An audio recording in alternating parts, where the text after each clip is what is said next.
Muraho neza, reka uyu munsi tuvuge ku bintu mujya mubona ku mateleviziyo ndetse n'ahandi hantu hatandukanye, ukumva ngo umuntu yatsindiye ngo miliyoni 10, ngo miliyoni 20, miliyoni 50 ngo zo gufasha umushinga we. Wabyumva ukibaza ngo ariko bari abantu bajya mu marushanwa bate? Ni iki gisabwa kugira ngo bajye muri ayo makompetisiyo? Ese biyandikishiriza he? Ese bisaba iki kugira ngo nawe wiyandikishe? Ugasanga nyine ayo makuru ntugiyabona, ntumenya ngo bibera he, ubibona buri gihe byarangiye. Kandi wenda wanakumva umushinga uwo muntu yatanze ugatsinda, ugasanga uwawe wawurushaga ubushobozi cyangwa se wawurushaga imbaraga ku buryo uwo ari nawe wari kuba uwa mbere cyangwa ukaza muri 5 ya mbere, ariko ukagira imbogamizi ikomeye cyane ariyo yo kwibaza ngo ariko biyandikishiriza ese ni ibiki biba bisabwa kugira ngo umuntu ajyemo? Ese bigenewe bamwe abandi ntago bibagenewe? Ibyo byose rero mwibaze, niyo mpamvu ngira ngo iyi video tuganiremo tumenye ngo ni ayahe mahirwe ari mu Rwanda agenewe urubyiruko, ugasanga ahubwo urubyiruko ruri gucikwa ayo mahirwe biturutse ku kuba tugifite imyumvire ya kera, aho kera twumvaga ko inama y'urubyiruko cyangwa se umuyobozi w'urubyiruko aturuka mu bana b'abakire. Ni urugero, kera niko twiyumvishaga, cyangwa se ayo marushanwa ajyamo abana b'abakire baba bafite amafaranga batanze runaka, ariko mu by'ukuri siko biteye. Ahubwo ikintu cya mbere ni amakuru atajya tugeraho ndetse tutazi n'ahantu twayakura. Niyo mpamvu muri iyi video ngiye kubaganiriza by'umwihariko ku bintu bijyanye na gahunda ya leta na Minisiteri y'Ikoranabuhanga n'Urubyiruko, aho ifite gahunda ikomeye cyane ndetse imaze igihe. Natangajwe no gusanga ibi bintu bamaze imyaka irenga 10 babishishikariza urubyiruko, ariko ntago muzi ngo babicisha he. Rero kuba bitabageraho bituma urubyiruko rutagerwaho na serivisi zigenerwa urubyiruko ndetse n'amahirwe ari mu Rwanda. Igihugu cyacu gifite amahirwe cyashyiriyeho urubyiruko ndetse benshi bayavumbuye, usanga babihisha bigatuma urubyiruko muri rusange rudatera imbere. Rero muri video tugiye kuganira kuri iyi Minisiteri y'Ikoranabuhanga, turebe amahirwe dufite nk'urubyiruko, noneho twongereho dufate n'urugero rw'abantu bamaze gukoresha ikoranabuhanga hano mu Rwanda bakaba uyu munsi bari kwinjiza amafaranga menshi cyane, ndetse dukoreshe n'urugero turebe abamaze gutsindira bimwe mu bihembo bibafasha kuzamura imishinga yabo. Twongere tunarebe ngo ese niki twakwigira ku gihugu cyabyaje umusaruro ikoranabuhanga n'urubyiruko, noneho uyu munsi kikaba kimaze aho kigera. Rero uyu munsi wowe uriho unyumva, utaza kwiyumvisha ngo ni iby'abize ni iby'abatarize. Buri muntu wese w'urubyiruko utuye muri iki gihugu cy'u Rwanda arabigenewe. Niyo mpamvu ngira ngo iki kiganiro tugikore twitonze, umenye ngo ariko bigenda bite kugira ngo bari abantu ari amahirwe abagereho. Ese ngewe niki gituma atangeraho? Ese nakora iki nanjye akangeraho? Ngewe mugiye kubana nitwa Gatari Fred. Niba ari ubwa mbere ugeze hano tuguhaye ikaze, kandi tunashimira igihugu cyacu cy'u Rwanda cyashyizeho iyi Minisiteri y'Ikoranabuhanga. Ngiye mugiye kubana ni ibisanzwe. Hanyuma niba ari ubwa mbere ugiye kugera hano ukaba ugiye kwiyandikisha mu banyeshuri tubana buri munsi, kandi hano handitse subscribe kugira ngo ujye wakira notification igihe cyose dushyizeho video nshyashya. Reka rero turebe amahirwe ari mu gihugu cyacu n'uburyo ukwiriye kuyafatirana kugira ngo nawe ayo mahirwe akubyarire umusaruro. Rero igihugu cyacu ni igihugu kiri kwiyubaka mu buryo bw'ikoranabuhanga, aho bari gushora cyane cyane mu ikoranabuhanga n'urubyiruko. Ngo uyu munsi nimba uri kundeba uri Nyamasheke, Kirehe, Rusizi, Kigali ndetse n'ahandi, bisobanuye ko igihugu cyacu cyamaze gushora muri interineti. Kuba interineti iriho ikugeraho uyu munsi kandi ku giciro kimwe mu Rwanda hose, bivuze ko igihugu cyashyize imbaraga cyane muri interineti. Rero bari abantu ujya ubona bagiye mu marushanwa runaka, ngo Youth Connect n'andi yose atandukanye, burya baba babikuye kuri Minisiteri y'Ikoranabuhanga ndetse n'Urubyiruko. Rimwe na rimwe ni gahunda ziza, ahubwo bakakurusha gusura website ya Minisiteri y'Ikoranabuhanga cyangwa se gukurikirana amatangazo n'iki gikurikira. Noneho rero ikibazo kindi gikomera gituma abantu baba mu mujyi cyangwa mu cyaro hano mu Rwanda, by'umwihariko urubyiruko, rutagera ku nzozi zabo nuko akenshi twumva ko imishinga y'ibanze iciriritse twakikoreye tushaka ko hazamo abaterankunga b'umurengera. Ibyo rero bituma bihagarika ibitekerezo byawe, bityo cya gihe cyo kuba bakwakira ya Minisiteri yo kwakira imishinga runaka, ugasanga uwawe wabujijwe gukura nuko utekereje abaterankunga b'abazungu cyangwa leta cyangwa ikindi kigo runaka, kandi utarashobora kuba wagira n'akantu gato kabereka ko uwo mushinga ushoboka. Rero niho uzasanga bavuga ngo biriya bigibwamo n'abana b'abakire, bafite imishinga ngo igaragara, ngo bafite ababasunika, kandi mu by'ukuri ntabwo ari byo. Ni ukuvuga ngo iyo ufite interineti na telefoni cyangwa n'imashini, uba ushobora kuvuga uti ngiye mfite project ndende cyane, nini cyane, ariko kankoremo gatoya kerekana nshobora gushyira umuntu runaka nkambwira ngo aka kantu ni akabuto kamwe mu mbuto 1000 ngiye mfite kazavamo ikintu iki n'iki. Rero njye umushinga wanjye umeze gutya. Rero abantu baza Ngororero, hehe, Kirehe, Ngoma, Gatsibo n'ahandi hatandukanye b'urubyiruko benshi babuzwa nuko badatangira ibyo batekereza, bagashaka kubihera ku kintu kinini.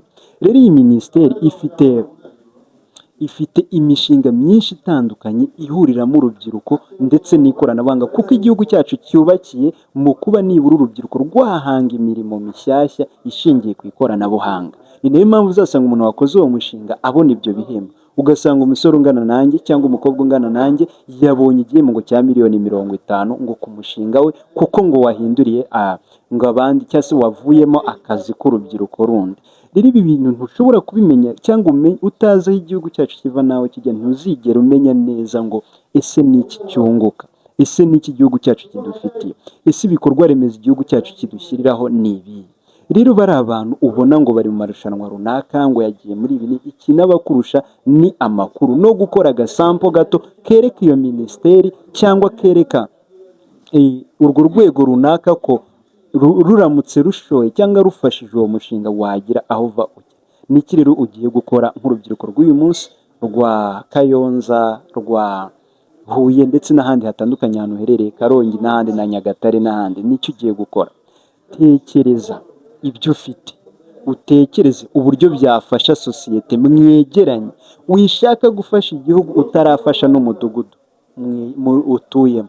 Gerageza uvuge utoke, ngewe igisubizo nabona ni ukuba nibura abanyeshuri twiga ku ishuri rimwe, kaminuza cyangwa segonderi, bashobora kubona igisubizo muri soft nakoze cyangwa se mu gitekerezo cyanjye. Ufashe ishuri wigamo ryonyine bizarangira ufashije ikigo, nufasha ikigo uzafasha umurenge, bityo nujya kumurika umushinga wawe bizarangira umushinga wawe n'igihugu kiwubona ko cyawugiriramo akamaro. Noneho izo za Youth Connect ndetse n'ibindi bitandukanye bitangarizwa kuri social media za minisiteri y'ikoranabuhanga ndetse n'iy'urubyiruko ndetse n'ahandi hatandukanye. Nibaramuka bashyizeho iryo tangazo, wapurayinge nk'abandi, sibyo? Ugaragaza umushinga wawe, ariko uwo mushinga ugomba kuba urimo akantu kameze gute. Ni gute uwo mushinga ugufasha ariko ugafasha n'abandi, ugafasha n'urundi rubyiruko, ku buryo nibura niba ari ikigo runaka cyangwa igihugu gishoramo amafaranga, tubare niba ari 1000 cy'amanyarwanda, ariko kikavuga ngo iki 1000 dushoye kuri uyu muntu kigiye kubera igisubizo urundi rubyiruko 10 cyangwa 100 mu guhanga imirimo mishya y'ikoranabuhanga. Icyo gihugu kizaba ugifasha, nugifasha nacyo kizagufasha, kandi igihugu nikigufasha kizagufasha mu buryo burenze. Rero utazongera kuvuga ngo ese ngo biyandikishiriza, ese ngo bigenewe bande. Umuntu wese biramugenewe. Kera nibwo twagiraga mindset zo kuvuga ngo ibi ni ibigenewe abana bo kwa runaka, ibi ni ibigenewe ba runaka, ariko nkubwije ukuri ko uyu munsi hari abantu bamaze kugira imishinga irenze kandi barahereye ku gitekerezo ndetse hano mu Rwanda. Reka dufate urugero. None se nk'urubyiruko rwakoze uru rubuga rw'Irembo dukoresha, uriya muntu ntiyatanze igisubizo ndetse kijyanye n'igihugu cyacu. Igihugu cyacu gikeneye serivisi zose ko zijya online. None se uriya muntu ntiyatanze igisubizo gifasha abaturage kubona serivisi za leta ndetse n'izindi zitandukanye batavuye aho bari?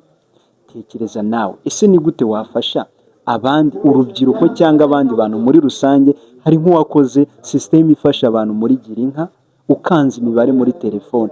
Rero igihugu cyacu nimba kiri mu rugamba rwo gushyira ibintu byose ku ikoranabuhanga, kuri interineti, tekereza ibintu wakora bigafasha igihugu, nacyo kizagufasha. Ndetse nufasha umudugudu utuyemo, umurenge uzakwiyegereza ukwizanire. Nufasha abantu bo mu murenge, akarere kazakwiyegereza ku bwako kakwizanira.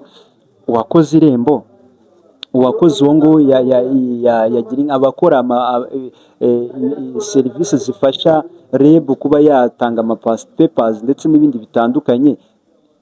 Ibyo ni ibintu byose bikorwa, murabizi nk'abafite iriya systeme abamotari, aho abagenzi baherereye, abagenzi bakamenya aho abamotari baherereye ndetse n'ibindi bitandukanye. Rero kubitekereza biriya bintu ntabwo bigenewe umwana wo mu mujyi nawe wo mu cyaro.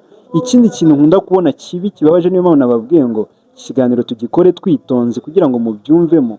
Nkunze kubona urubyiruko rufite imishinga myiza, rufite ibitekerezo byiza, ariko birangirira mu magambo no mu byifuzo biturutse kuri cya kintu. Ugasanga umuntu azi gukora imashini icukura cyangwa iyora ibintu, azi kubikora mu bikarito, ariko iyo atekereje ahita atekereza isi yose yamufashije.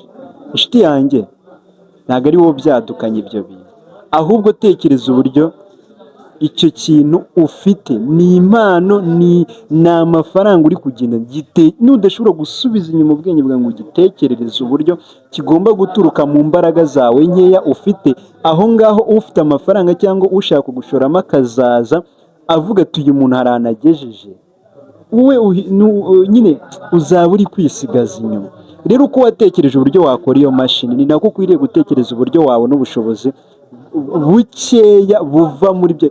Fasha mukecuru wawe, mama mu cyaro, iyo mashini mukorere. Wayikora mu bijerekani, wayikora mu ibati, icyo ari cyo cyose uri buyikoremo, ifashe mukecuru wawe. Bizarangira ifashije isibo utuyemo, birangira ifashije umudugudu, gutyo nutangira gufashwa n'umudugudu bizarangira n'umurenge ugufashe, n'akagari, gutyo kuzamuka kugera ku karere. Rero ubwo bwenge tudasubiza inyuma ngo tujye gucukumbura uburyo twahera ku gatoya, birangira birimisa ubwenge bwe ngo runaka ngo yari afite impano imeze gutya ngo ngabura umufasha birapfa. How? Iyo mpano ko uyifite mu mutwe wawe kubera icyumva ko runaka ari we ari ngombwa ko ayikwerekana. Hera kuri mama wawe umufashe, cyangwa papa wawe, cyangwa mukuru wawe. Nimba ubona murumuna wawe ataha homework yamunaniye, kora application cyangwa software wize neza, yikore imufashe gukora homework, yibaze imufashe. Bizarangira mu isibo utuyemo ikiga yigaho ibafashe, gutyo bizamuka. Ari nayo mpamvu uyu munsi dufite icyanzu.com, ariyo igufasha kubona ibikoresho bya electronic byo gufasha gukora muri content zawe. Tuzi ko content creation uyu munsi mu Rwanda iri gutunga urubyiruko rwinshi ndetse n'abakuru. Rero ibintu bikoresho twifashisha ya microphone, amatara ndetse n'ibindi bitandukanye, twakuze tuzi ko bituruka za Dubai, bituruka muri Amerika, udafite mwene wanyu b'i Burayi ndetse n'ahandi ngo abikohereze utabibona. Ariko mu by'ukuri niyo mpamvu twakoze icyanzu.com ngo uyu munsi ibe ariyo website umuntu utuye Nyamasheke, Huye, Nyanza, Gatsibo n'ahandi Kirehe n'ahandi hatandukanye, Kigali, aza kandi havuga ati ndashaka iki gikoresho, hanyuma kimugereho uwo mwanya agikanda, kuruta uko yatekereza ngo ni ngombwa ko ngera Dubai cyangwa nshaka umuntu ntuma Dubai ndetse n'ahandi hatandukanye. Rero nawe tekereza ikintu ushobora kuba wakora kigafasha abantu mwegeranye. Rero kugera kuri uyu munota tumaze kureba neza na yahe mahirwe. Ese biyandikishirize social media za minisiti, ni ukuvuga ngo minisiteri y'ikoranabuhanga murazibona. Mufate iriya website y'iyo minisiteri, muyisure, murebe gahunda zigezweho, murebe n'iki mugenerwa, n'iki mwemerewe, hanyuma namwe mutangire mugire gute, mushore mu bumenyi bwanyu, mutange umusaruro ku gihugu cyanyu. Izo nkunga zizaza, ndetse nk'uko mubona bafasha abandi, nawe bagufasha igihe igitekerezo cyawe cyaba kiri buze kugira ingaruka nziza ku rubyiruko.